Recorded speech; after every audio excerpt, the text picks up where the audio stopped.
একটা ছেলের পছন্দের মানুষের সাথে যদি আরেকটা ছেলে থাকে, তাহলে সেটা সহ্য করার মতো নয়। কারণ সে জীবনের চেয়ে বেশি তার বন্ধুকেই ভালোবাসে, আর কাউকে না। তাই তার বন্ধুর পাশে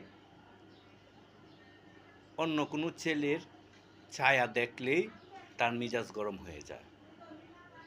কেমন ভালোবাসা তাদের মধ্যে, যা যে কারণে একজন আরেকজনকে ছাড়া বাঁচতে চায় না।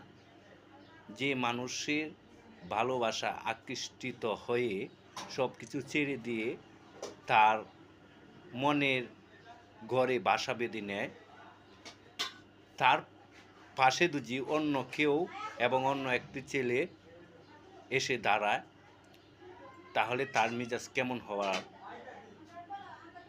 উচিত।